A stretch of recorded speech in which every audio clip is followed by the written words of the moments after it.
organizations have a strong purpose. If you don't have a strong purpose, you're not going to attract talent, you're not going to attract customers. So I hope that that growth that we unlock actually enable organizations to achieve their purpose.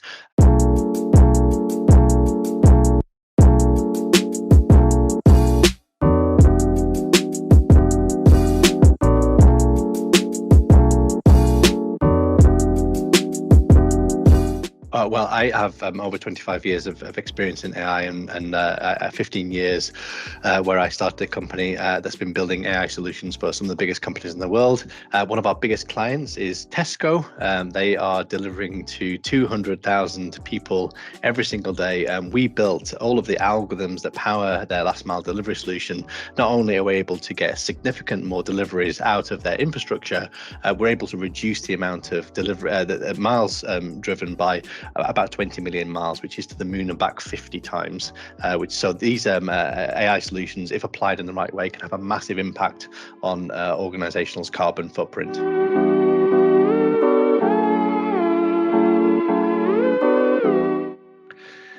So I've spent over a decade educating industry leaders, politicians about the impact of these technologies on society, and actually over the past few years developed a framework to help people understand how these technologies can be applied to transform businesses. But of course, any technology that has a material impact on people's lives, whether it be aerospace or automotive or pharmaceuticals, should be regulated. So actually more recently been engaging with governments to try to understand how to put the right guardrails in place to protect ourselves against the risks of AI, but also enable organizations to innovate.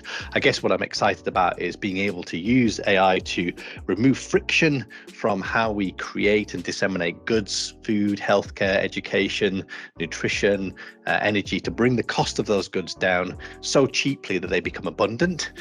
So imagine being born into a world where you don't have to worry about working to pay for food. It's all there, it's all free. But of course, these technologies can be weaponized. We could potentially create a post-truth world. We could have mass technological employment. We can create surveillance capitalism or even a super intelligence. So we have to make sure that we're using these technologies to make the world better and not walking into some of these risks over the next few decades.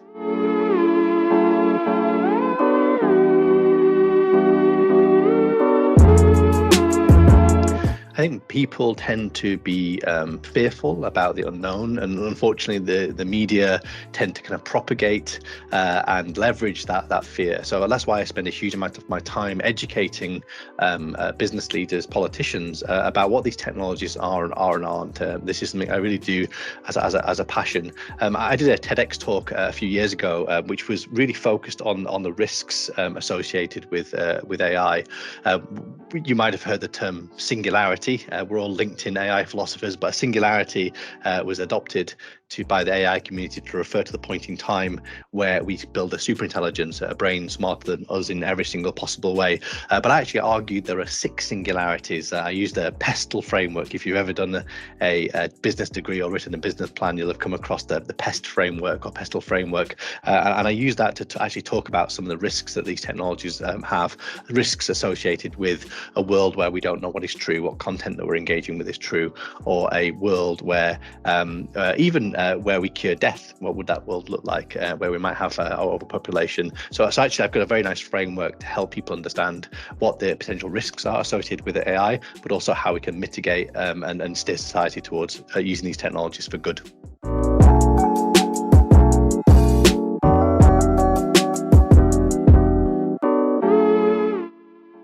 So I'm my company was acquired by WPP.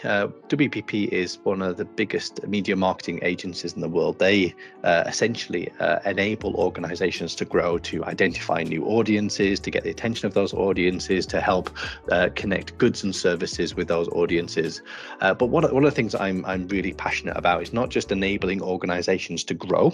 My hope is that organizations have a strong purpose. If you don't have a strong purpose, you're not going to attract talent, you're not going to attract customers. So I hope that growth that we unlock actually enable organizations to achieve their purpose. And actually, I believe it's the collective purpose of enterprise that will make the world better. So we as consumers, as contributors, get to vote with our feet. We choose who to buy our goods from, we choose who to work for, and I encourage people to engage with organizations that have an incredibly strong purpose. It's purpose of enterprise that will make the world better.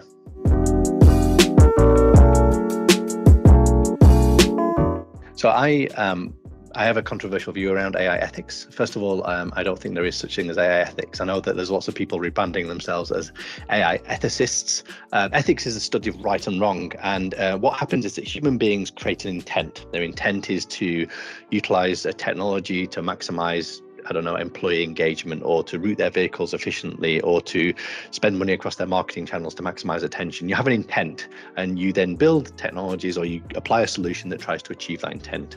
Where that solution gets it wrong, i.e. it's bias, or maybe it might overachieve its intent and cause harm elsewhere in the system, I would argue that's a safety problem. What you've done is you've designed a system that you don't know how to behave. And I think there's a lot of confusion between AI ethics and AI safety.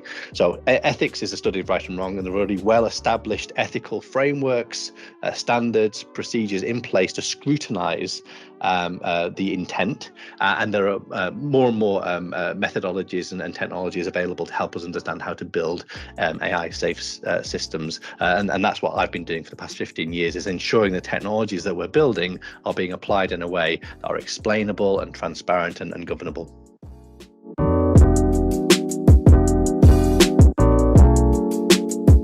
Well, I'm a big fan of decentralization in general. I believe that decentralization unlocks two things.